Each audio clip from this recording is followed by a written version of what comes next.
60 ans après l'indépendance, est-ce le Congolais est-il devenu patriote? On en parle dans votre magazine Échange.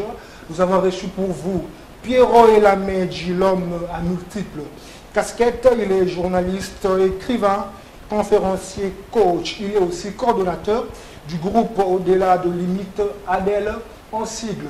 Il a aussi une casquette que beaucoup de gens ne connaissent pas. Pierrot Elamedji est un serviteur de Dieu à l'église SM. Coach, bonjour et bienvenue. Bonjour, cher Gérès. Ah, ça fait beaucoup de choses à la fois. Je ne savais pas que j'avais tellement beaucoup de choses qui me couvrent. Je ne savais pas. Là, je dis un grand merci à Aïcha Iradi qui m'a donné toutes ces informations. Vraiment, ça c'est très bien. Apparemment, elle me connaît très bien. Voilà, en forme. Très bien. C'est un plaisir de partager le même plateau avec vous. Moi aussi, c'est un plaisir d'être reçu. Ce n'est pas facile quand on pose des questions aux gens, d'être reçu pour répondre à des questions. Mais aussi, c'est un plaisir d'être ici dans cette chaîne que je regarde de temps en temps, PSTV. Avant d'aller plus loin, que j'ai dit déjà merci et félicitations pour la qualité des images que je regarde quand je suis à la cité. Et je crois que c'est un plaisir, un véritable plaisir d'être là. Déjà, je vous pose la première question. Coach Pierrot, êtes-vous un homme à tout faire ou un homme qui maîtrise tout? Non, on ne peut pas tout maîtriser, on ne peut pas tout faire. Ça serait une erreur. Il y a un principe qui dit dans les domaines, parce que vous m'avez appelé coach, dans les domaines de coaching, il y a un principe qui dit il faut évoluer dans votre zone de force. C'est ça, c'est qu'il faut faire dans la vie. Okay. Il faut découvrir quelle est votre zone de force et évoluer dans cette zone de force-là. Moi, ma zone de force, c'est de parler, c'est de communiquer. Alors, tout ce que vous avez présenté entre dans la ligne de ma zone de force. C'est-à-dire que je suis journaliste, j'aime, c'est ma passion. Je ne rêve que ça. Vous êtes un journaliste de surcroît. Exact. J'ai rêvé ça depuis. Et puis après, être journaliste, faire des conférences, c'est ensemble. Okay. Aller à l'église prêcher, c'est toujours dans les mêmes créneaux de communiquer. Parce que j'aime enseigner, j'aime communiquer, j'aime parler aux autres. Alors, je ne peux pas réparer un robinet s'il tombe en panne. Je ne peux pas conduire, piloter un avion. Je ne peux pas fabriquer des briques. C'est que je ne peux pas tout faire. Je ne peux faire que ce que je suis capable de faire dans ma zone de force. Ma zone de force, c'est la communication, c'est de parler aux autres. C'est là où je me retrouve. Je vais emprunter comme ça le mot du pasteur Atoms. Vous faites comment pour avancer de tous côtés? Parce que nous sentons que vous évoluez bien dans toutes vos casquettes. Vous faites comment? Non. Si vous commencez à évoluer bien dans ce que vous faites, c'est que vous êtes à côté. Vous êtes en train d'échouer. Si quelqu'un vous dit non, voilà, je suis en train de très bien évoluer, je suis en train de très bien réussir. C'est comme ça que nous faisons. Maintenant, je vous dis ce qui se passe en réalité. Oui. Si vous évoluez très bien et vous acclamez que je suis très bien, c'est que vous êtes à côté. Vous n'évoluez pas. Parce qu'on n'évolue pas bien. On évolue avec des difficultés, on relève les défis, c'est alors qu'on évolue. En fait, je suis journaliste. Je présente des émissions. Ce n'est pas pour cela que je suis ici. Oui. Mais à côté de ça, j'aime écrire et j'aime lire. Et je partage mon temps. Cela veut dire, quand je me réveille le matin, j'ai mon agenda. Je me dis, avant de quitter la maison, je dois avoir 30 minutes pour lire. Quand j'ai déjà fini mon boulot comme journaliste, je m'occupe maintenant de mes affaires, de communiquer. Cela veut dire enseigner aux autres, faire des conférences, écrire, parce que j'aime beaucoup écrire. Voilà comment je m'organise. Cela veut dire, dans la vie, il faut savoir exactement tu veux faire quoi. Mais dans tout ça, il faut aussi savoir établir trois choses. Il y a la priorité, la nécessité et l'urgence. Maintenant, il faut classer ce que tu fais en fonction de ça. Qu'est-ce qui est prioritaire à 14 heures? Qu'est-ce qui est urgent à 12 heures? Et qu'est-ce qui est nécessaire à 19 heures? Et c'est comme ça qu'on organise. Si la personne parvient à faire ça, il va évoluer très bien. Et c'est ce que les gens voient, que tu évolues très bien. Mais tout ça, c'est difficile. C'est assez difficile. C'est assez des fois compliqué à le faire. Mais c'est quand c'est difficile, quand il y a les challenges, que c'est ça même la beauté de ce qu'on fait comme travail. Je l'avais dit à la jeunesse de ma prise de parole, vous êtes coach. Expliquez-nous un peu. En RDC, à Kinshasa précisément, nous avons beaucoup de gens qui se disent coach. Comment reconnaître un bon coach et c'est qui un coach? Voilà, un coach, c'est une personne qui a suivi une formation certifiée dans le domaine de coaching. Ouais. Cela veut dire dans le domaine d'accompagnement. Moi, je suis coach parce que j'ai été formé à l'International Success Training Center. Je suis certifié, c'est-à-dire que j'ai un papier qui certifie mon travail comme coach de formation. Voilà, j'ai été formé comme coach financier d'abord, dans le domaine des finances, dans le domaine de l'éducation financière.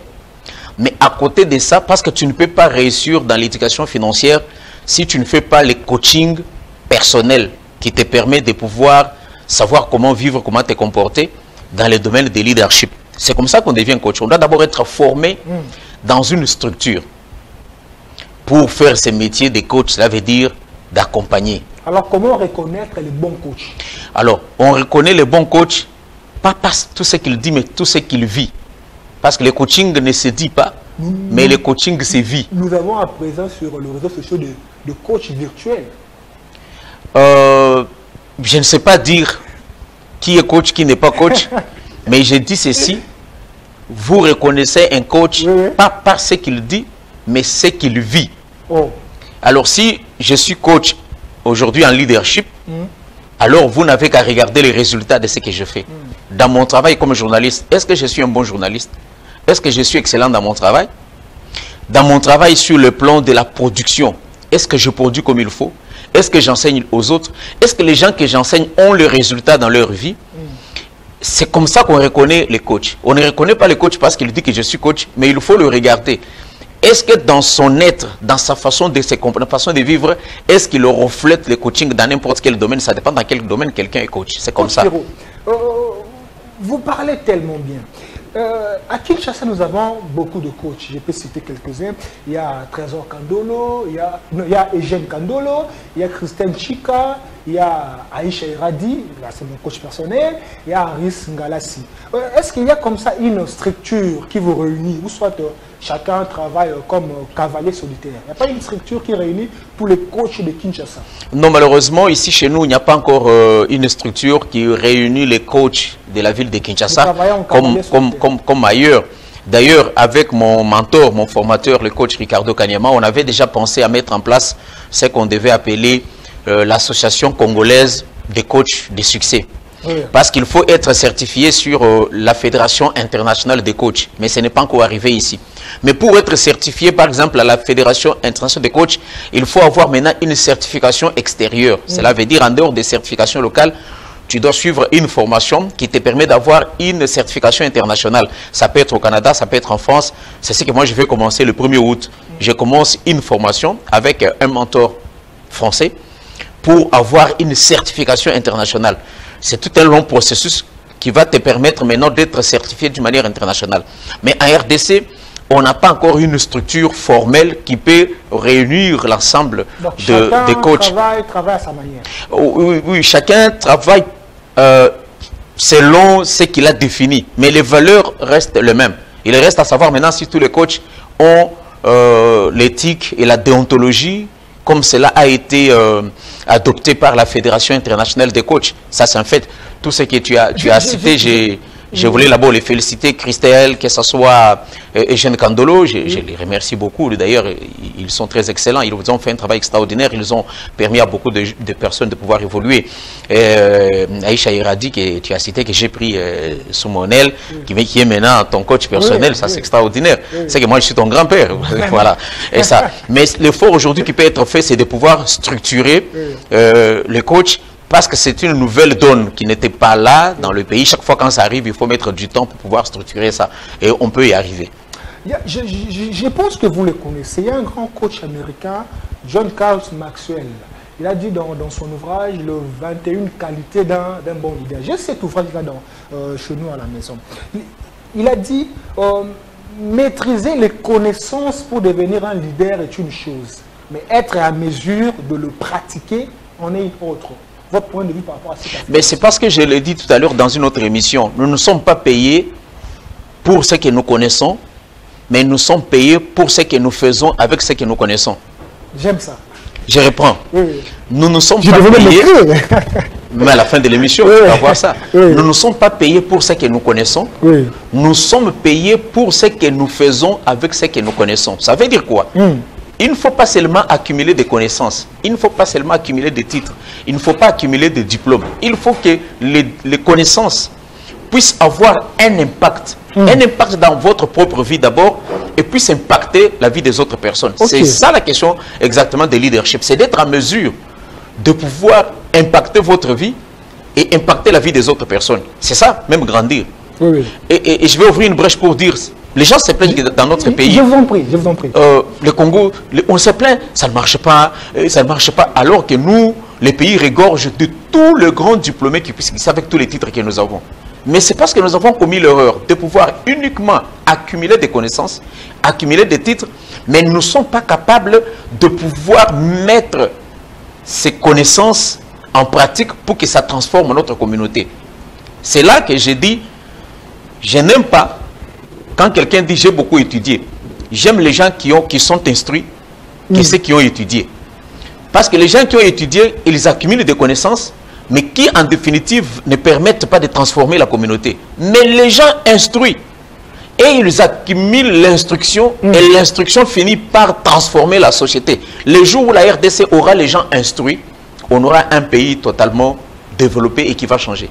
Mais dès lors que nous allons continuer à accumuler des gens qui ont étudié, qui ont accumulé des connaissances, qui ont des diplômes, mais qui n'ont pas pensé à l'instruction, malheureusement, les choses ne vont pas changer. Je comprends pourquoi Aïcha Iradi devient de plus en plus excellente.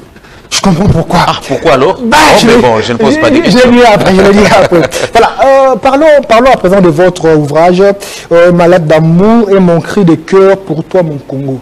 J'ai le temps de dévorer cet ouvrage, je vous dis sincèrement, c'est un merveilleux ouvrage. Dites-nous un peu, pourquoi le choix de ce titre? Pourquoi le choix de ce titre? Mais c'est parce qu'on ne peut pas, on ne peut pas travailler pour quelque chose qu'on n'aime pas. On ne peut pas faire du bien à une femme qu'on n'aime pas. On ne peut pas faire du bien aux enfants qu'on n'aime pas. Cela veut dire qu'on ne peut pas faire du bien au Congo, on ne peut pas développer les pays si on ne l'aime pas. La première chose, tout ça c'est parti de 1990, ce qu'on appelle 1990. Oui, Il y a oui. eu les discours célèbres de Maréchal Mobutu le 24 avril. Ces discours avaient créé, suscité l'espoir. Beaucoup de Congolais avaient estimé que à travers ces discours, on devrait avoir un pays développé. On a la démocratie, les multipartismes, on a mis des cravates. Mais après le 24, après ces discours, c'était le chaos. Des manifestations interminables, une conférence nationale souveraine qui ne se terminait pas. On a eu des pillages, et après des guerres, et après, on est arrivé à ce que nous sommes aujourd'hui. Et les gens continuent à se plaindre plus de 30 ans après. Et je me suis rendu compte que, malgré tous les bruits, malgré tout ce que nous avons fait, nous avons un déficit. Cela veut dire l'amour de ces pays. Et c'est comme ça que je veux, après plusieurs années de réflexion, j'écris cette lettre. Je n'aime pas trop quand on parle des livres, l'ouvrage, cette lettre que j'ai écrite. C'est juste une lettre. Mais dans cette lettre... Là, je demanderai à Énergie de nous présenter déjà la thématique pendant que vous êtes en train de parler. Énergie, présente-nous la thématique, vous continuez. Exactement. Et c'est comme ça que je me dis, qu'est-ce que nous avons fait de ces pays autant d'années après? Pourquoi on continue à se plaindre? Pourquoi on se plaint? Cela veut dire qu'il y a un décalage entre la réalité que nous sommes et ce que nous voulons faire pour les pays. Et c'est comme ça que je vais écrire ma lettre d'amour. Ma lettre d'amour, c'est juste un message de conscientisation, d'interpellation, de sensibilisation sur la responsabilité que nous avons en tant qu'individus de pouvoir aimer ces pays et de travailler pour les biens de ces pays. Vous parlez tellement bien. Dans votre ouvrage, moi j'ai eu le temps de le voir, la thématique est même là. 60 ans après l'indépendance, les Congolais est-ils devenus patriotes? Vous répondre à cette question. 60 ans après, est-ce que le Congolais peut dire qu'il est patriote? On est patriote en fonction des résultats que nous avons. Nous devons regarder nos résultats 60 ans après. Parce qu'un patriote, ça veut dire que c'est la personne qui travaille pour la patrie. Oui. Est-ce que les résultats que nous avons reflètent que nous travaillons pour notre patrie? D'autres travaillent pour leur ventre. Exactement. C'est qu'on n'est pas devenu patriote. Mais il ne faut pas généraliser les Congolais. Il y a beaucoup de gens qui ont fait des sacrifices pour ces pays. Beaucoup de gens ont travaillé. Juste maintenant, il y a des citoyens modèles. Vous êtes là d'ailleurs, vous êtes patriote parce que vous animez une émission qui amène les gens à pouvoir réfléchir pour les biens du pays. Oui. Mais cela veut dire qu'on a fait un chemin, ça 60 ans après. Mais il faut à un certain moment qu'on s'arrête, qu'on dise, est-ce que le chemin que nous avons fait, nous l'avons fait dans le bien ou nous l'avons fait dans le mal. C'est une question tout simplement d'équilibre, de dire dans la balance ce que nous avons fait. Est-ce que nous l'avons fait dans le bien ou dans le mal? Mais si la balance penche plutôt dans le mal et nous disons que le pays ne marche pas, c'est que notre patriotisme a au moins un grain de sable quelque part, qu'il faut encore rectifier notre manière de penser. Il y a un problème. Il y a un problème et de bien faire. Et peut-être je peux dire quel est le problème que nous avons. Le problème que nous avons, ça soit un temps après, qui fait que qu'on se plaigne, c'est parce qu'on considère plus l'intérêt individuel que l'intérêt collectif. C'est ça le problème du Congo. C'est l'intérêt individuel. Oui. Dès le jour où nous allons renverser notre manière de penser, de dire que tout ce que je fais, je dois d'abord penser à l'autre, je dois d'abord le faire pour le bien de l'autre, complètement le Congo va changer. Mais si nous nous battons toujours pour l'intérêt individuel, les autres vont continuer à être frustrés, vont continuer à se plaindre. Mais coach, vous ne pensez pas que c'est un héritage? Nos aïeux ont travaillé comme ça et ceux qui viennent après emboîtent le pas. En fait, et ça, tu m'emmènes directement dans la question de la programmation mentale. Ça veut dire quoi? Ça veut dire comment on a été programmé avant 1885, quand on coupe le Congo qui devient un bien privé du roi belge. Quelle a été la pensée de Léopold II? C'est lui, je crois. Oui, c'était que c'était un bien privé pour lui qu'il exploitait. Et après, vers 1908, je crois, il va transférer le pays comme colonie à la Belgique. La Belgique vient avec deux pensées. Cela veut dire on peut exploiter ces pays, on construit chez nous, mais on peut aussi leur montrer, on peut les éduquer, on peut les enseigner, on peut construire les chemins de fer, on peut faire. Nos pères fondateurs de l'indépendance, ils prennent le pouvoir. Mais malheureusement, la programmation mentale de Léopold II a été transmise à la Belgique comme colon, comme colonisateur. Oui. Elle se retrouve avec le premier politicien et elle va se transmettre de génération en génération. C'est-à-dire que nous avons d'un côté ce sentiment de dire que le pays nous appartient, nous pouvons bien faire.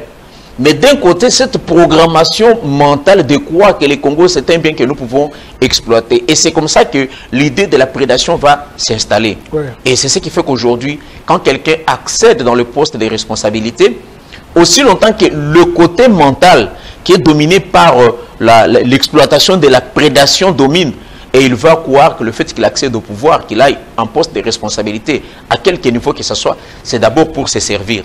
Maintenant, parce que tu as posé la question, c'est ça le rôle de l'intellectuel, c'est ça le rôle des penseurs, c'est de pouvoir entrer dans notre subconscient, dans notre esprit, là où il y a ces petits grains de sable, de dire que non, j'y vais pour moi-même, et de travailler et de briser ça.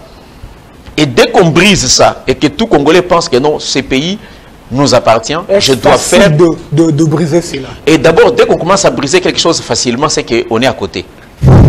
Je le dis encore, tout ne peut pas être facile. Coach, vous venez pour renverser tout ce que les gens connaissent. C'est pourquoi dans ce que je fais, quand j'enseigne les gens, quand je fais mes conférences, je pense à la maison, les gens déchirent des je dis aux gens, je ne veux pas vous dire les choses que vous voulez entendre, mais je vais vous dire ce que vous devez entendre.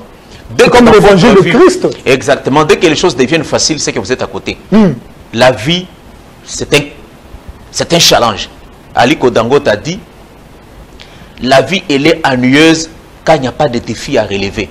Et le défi du changement, c'est le plus grand défi que nous avons. Mais on ne peut pas changer facilement. Parce que cette programmation mentale de la destruction, elle est ancrée même dans notre subconscient. Regardez depuis qu'on lance toutes les opérations Kinobopeto. Qu'est-ce qui change? Ça ne change pas. Pourquoi? Parce que la saleté là, salir l'environnement est ancré dans l'homme intérieur. C'est naturellement congolais. Exactement. Et quand tu dis à quelqu'un ne jette pas, il te dit à Lungo Kona, Yondo Kobongi Samboko, pour le dire en lingala. Cela veut dire que la mentalité est déjà biaisée à la base. N'est-ce pas? Maintenant, quelle est la procédure pour faire? La procédure doit passer par trois choses. Ce sont les trois créneaux pour transformer la société. La première, c'est l'école. Il faut qu'on puisse restructurer la base, la pensée à partir du système scolaire. On doit avoir un programme qui met l'accent sur le changement de mentalité et de mode de pensée. C'est la première chose. C'était même le champ de bataille du président Kabila à l'époque. J'ai aimé ça. Oui. À la fin, il a dit qu'il a beaucoup regretté de n'avoir pas changé. Parce qu'on ne peut pas changer les gens par les slogans. Il faut changer par un programme structurel. Okay. Ce programme structurel va partir de l'école. C'est à l'école où on doit montrer à l'enfant comment il doit réfléchir d'une nouvelle manière. Pas ces cours d'éducation civique et morale, je ne sais pas à quoi ça sert, parce que ça ne transforme personne. C'est la première chose. La deuxième chose, il faut passer par les confessions religieuses et les églises. Ça constitue des maillons très puissants de transformation de la société. Mais là-bas aussi, il y a à boire et à manger. Pourquoi? Qu'à chaque fois qu'on fait le rapport mondial sur la question de la corruption, on dit que la RDC, nous sommes 175e sur 180 pays. Cela veut dire que nous sommes dans les top 10 les pays les plus corrompus, n'est-ce pas? Ok. Mais nous sommes aussi les pays qui a plus de 80% de la population, ce sont des chrétiens. Qui prient tout le jour. Mais comment se fait-il qu'un pays qui a plus de 80% ou 90% des chrétiens, il peut être classé parmi les pays les plus corrompus? Alors, qui sont corrupteurs et qui corrompent? Et qui sont corrompus? C'est que les corrupteurs et les corrompus sont recrutés parmi les membres qui vont dans les églises. C'est que l'église a un grand travail à faire aujourd'hui. Non seulement de pouvoir rester dans ses prédications génériques, mais il faut que la prédication soit capable de transformer l'homme dans sa façon de penser. On ne peut pas voir un pays à 80% chrétien et être classé parmi les pays les plus corrompus. C'est qu'il y a un problème au niveau de l'église. Et la troisième chose, ce sont les médias. Les médias, c'est la puissance. On dit, le média informe, forme, divertisse et éduque. Oui. C'est ça, n'est-ce pas? Oui. Maintenant, nous devons regarder notre configuration médiatique. Nous avons combien d'émissions qui forment? Ça, c'est un problème. Il ne suffit pas que nous puissions avoir une pluralité médiatique, avoir beaucoup d'émissions. Mais quel est le contenu de nos émissions sur la capacité de transformer la société? Quel est le contenu de nos médias sur la capacité de transformer la société? Il ne faut pas seulement que le média puisse rester à informer, mais il faut aussi qu'il soit capable d'éduquer et de former. Quand on forme quelqu'un, c'est pour qu'il parte d'un point A à un point B. Est-ce que moi, en tant que journaliste, et tous les autres journalistes comme moi, quelle est notre capacité de faire aujourd'hui une enquête pour savoir l'impact de nos émissions dans la transformation de la communauté? Alors si l'école, les églises ou confessions religieuses et le média prennent une ligne de conduite sur la question du changement de mentalité, et dans une génération, le Congo va être un pays transformé. Coach Pirot, j'ai lu un ouvrage, l'ouvrage du professeur Lino Pungi, professeur de l'UCC. Il a dit dans son ouvrage, le média doivent éduquer la population. Mais vous ne pensez pas que c'est la population qui se choisisse des émissions à suivre? Quand il y a des émissions importantes, quand il y a des émissions qui forment l'homme, les gens n'aiment pas, les gens aiment des émissions Banakini, Motenabino, c'est un problème de choix. Alors? Non, les gens n'ont pas choisi les émissions. Les émissions ont été créées par le journaliste et le média. Ce sont les journalistes qui ont créé et qui ont proposé. Alors les gens, en fait, c'est tout un processus. Le processus doit commencer d'abord par le journaliste lui-même. Parce que l'homme ne donne que ce qu'il a. Alors, la première structuration mentale doit commencer par l'école. Les journalistes proviennent d'où? Proviennent de l'école, n'est-ce pas? Si l'école a une structuration mentale, il produit des journalistes avec une mentalité structurée. Ils vont créer les émissions qui vont structurer la communauté. C'est exactement ça. Le problème commence à l'école. Maintenant, on commence à l'école. Mais maintenant, toi et moi aujourd'hui, on ne va pas mettre les cours de leadership à l'école, même si je milite pour qu'on les mette à l'école. On ne va pas les mettre aujourd'hui. Je suis content parce qu'à Goma, chez un de mes partenaires, le pasteur Camille Ntoto, qui a préfacé ses livres, là-bas on enseigne le leadership à l'école maternelle. Mais maintenant, les journalistes congolais, ils doivent se battre pour se former. Et félicitations parce que depuis que tu es là, tu m'as déjà parlé de 2, 3, 4, 5 livres. Et ça, c'est ce qui nous manque dans notre communauté. On ne peut pas avoir des journalistes et une société structurée si les gens ne lisent pas. Là, je dis un grand merci à mon coach Aïcha Yarad. Exactement. Si les journalistes eux-mêmes n'ont pas le temps de lire des bons livres sur le leadership, sur le pouvoir des transformations, sur le pouvoir de la pensée, quand ils vont lire et ils vont maintenant se fixer des objectifs de transformer la société. Parce que la société, elle vient de ce que l'intellectuel, de ce que je peux dire les penseurs, de ce que ceux qui ont devancé ont défini comme valeur. Alors, si les journalistes définissent les valeurs, la population, au fur et à mesure qu'ils vont parler de ça, ils vont le dire tous les jours, les gens vont les suivre. Et d'ailleurs, il y a de très belles émissions à travers le pays aujourd'hui qui sont des grandes émissions d'éducation dans beaucoup de médias et que la population suit. Oui. On aura toujours ceux qui vont courir derrière le bruit, la banalité, mais on aura aussi ceux qui vont suivre des bonnes émissions. Parce que ce n'est pas toute la masse qui va s'embarquer, mais c'est toujours une classe de certains leaders qui vont écouter, qui vont suivre et ils vont maintenant impulser le changement dans la communauté. En lisant votre ouvrage, vous avez présenté les failles et les pistes de solutions. C'est ce que moi j'ai aimé dans votre ouvrage. Merci. Vous avez présenté le problème et la solution. Supposons que la RDC était une personne physique. La RDC est une personne morale.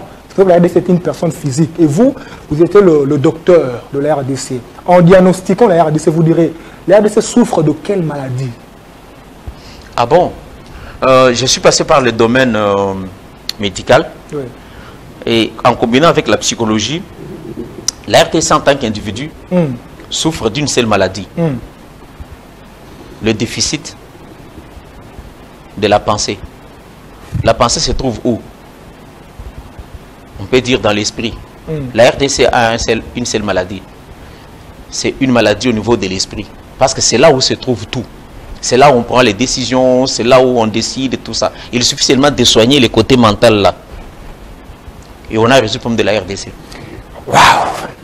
Merci beaucoup, coach. J'ai encore 2, 3, 4 questions. L'émission touche déjà à sa fin. Ah bon? J'ai beaucoup de questions. 60 ans après l'indépendance, en regardant le Congo actuel, notre Congo d'aujourd'hui, et le Congo de Lumumba, le Congo de Mobutu, entre le Congo, notre Congo et le Congo de Lumumba et Mobutu, dans quelle période vous sentez que les gens manifestent le patriotisme? Non, non, depuis du temps de Lumumba, jusqu'à maintenant, les gens manifestent le patriotisme.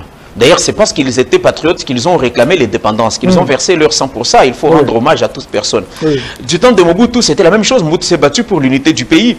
Quand Mouzé est arrivé, c'était la même chose. Et jusqu'à aujourd'hui. Cela veut dire que nous avons un processus, un parcours. Dans le parcours, il y a les hauts et les bas. Il y a les côtés positifs et les côtés négatifs. Mais dans toutes ces personnes, il y a eu les qualités et les côtés positifs. Et les gens ont beaucoup aimé le pays. Et ils continuent à aimer le pays jusqu'à aujourd'hui. Mais ce qu'il faut faire maintenant, c'est qu'il faut que la question de l'amour de la patrie puisse supplanter toutes les autres questions que nous avons. Est-ce facile? J'ai dit encore, si c'est facile, on est à côté. Ça ne peut pas être facile. Mais ça doit être un défi à relever pour tous les intellectuels. C'est ça le défi. C'est d'amener les gens effectivement à aimer. C'est comme on dit les Américains. J'aime bien les Congolais quand je les vois circuler dans leur voiture. Ils ont accroché les drapeaux d'Israël. Des fois, les gens circulent avec les drapeaux américains. Des fois, ça me fait rire et je me dis, ouais, mais c'est terrible. Mais c'est grave, ça. Vous savez, beaucoup de gens circulent avec les drapeaux israéliens, les drapeaux américains, accrochés dans leur voiture. Celui qui bénirait Israël sera béni par l'Éternel. Je ne vais pas entrer dans ces débats-là. C'est encore très bien. Mais alors, mais pourquoi Israël? Pourquoi l'Amérique? Mais ce sont les gens qui ont décidé d'aimer leur patrie. Quand tu touches à l'Amérique, tu touches au cœur des citoyens américains. Ils sont fiers de ça. Et nous devions arriver à ce niveau-là, où le Congolais sent qu'il est fier de son pays. Et dès qu'il va sentir qu'il est fier de son pays, qu'il aime son pays, il va se battre pour les biens de son pays. Mais je veux ouvrir une petite parenthèse pour dire, parce que quand nous parlons souvent du pays, c'est quelque chose d'abstrait. Dans 3 secondes. Le pays, c'est qui? Le pays, c'est toi, le pays, c'est moi. Quand j'ai dit faire du bien pour le pays, c'est faire du bien. C'est faire du bien. Si je suis député, je suis ministre, je suis DG, je suis journaliste, je dois penser dans ce que je fais. Quel est le bien de mon frère dans ce que je fais? Qu'est-ce que l'autre bénéficie dans ce que je fais? C'est juste ça. Dès qu'on va commencer à penser à l'autre dans tout ce qu'on fait, automatiquement, on pense au pays. Mais non, pose la question à quelqu'un, pourquoi tu veux être élu député? Il va te dire quoi? Moi, je pose des questions aux gens, ils me disent que non, voilà mon cher, je cherche comment sécuriser ma femme et mes enfants. Waouh, c'est une très mauvaise question. Très mauvaise réponse. L'émission touche déjà à sa fin. Nous allons encore organiser un plateau spécial. Nous allons vous appeler pour finir. J'ai encore de questions dans ma JBCR. Voilà. Échange est un magazine socio-éducatif. Quel conseil pourriez-vous prodiguer aux jeunes qui vous suivent maintenant? Il y a Aris Ngalassi qui vous suit, il y a Christian Benguela qui vous suit, il y a Dieudonné Mumbere qui vous suit. Quel conseil pourriez-vous leur prodiguer? Voilà, le conseil que je donne aux jeunes, je l'ai dit presque partout où je passe, c'est de savoir d'abord, tu veux aller où exactement. Fixe-toi un objectif. Tu veux aller où? Tu veux devenir qui? Tu veux faire quoi? Beaucoup de gens sur qui j'ai fait rire en disant, ils circulent à l'occasion de sans occasion. Prends ta caméra, place-toi devant le boulevard ici, ou même sur Willery, pose la question à 10 jeunes. Qu'est-ce que tu seras dans 5 ans ou dans 10 ans? Tu n'auras pas de réponse. La plupart ils vont te dire, oh, mais Dieu seul sait. Alors, ce que je dis aux jeunes aujourd'hui, c'est de pouvoir déterminer une direction. Tu veux aller où dans 5 ans, dans 10 ans? Quand tu définis ton objectif sur papier, ce que tu veux devenir, tu dois maintenant te former et définir les valeurs qui doivent t'accompagner à atteindre ton objectif. Et ça doit être des valeurs positives, les valeurs qui construisent et non les valeurs qui détruisent. C'est tout ce que je peux dire aux jeunes. Merci beaucoup, coach Pierrot. C'était un plaisir de partager le même plateau avec vous. C'est un plaisir, moi aussi, de partager ça avec la jeunesse. Oui. On a encore beaucoup de choses à dire sur la question de leadership. Et ça sera pour moi encore un plaisir de pouvoir venir. En tout cas, vous allez encore revenir sur ce plateau pour parler de tout ça, leadership, coaching, motivation et autres. Et ce n'est qu'à travers cette voie-là qu'on peut transformer cette société. Voilà, notre échange touche à sa fin. Le coach Pierrot a répondu à toutes nos questions. Voilà, ça n'est fini pour aujourd'hui. Suivez-nous chaque lundi à 15 h sur la PSTV. La rediffusion, c'est à 0h. Abonnez-vous massivement sur notre chaîne YouTube Paul Giresse Louis Mou pour suivre toutes nos émissions. Le Congo nous a tout donné. Le travail élève une nation. Travaillons. Au revoir.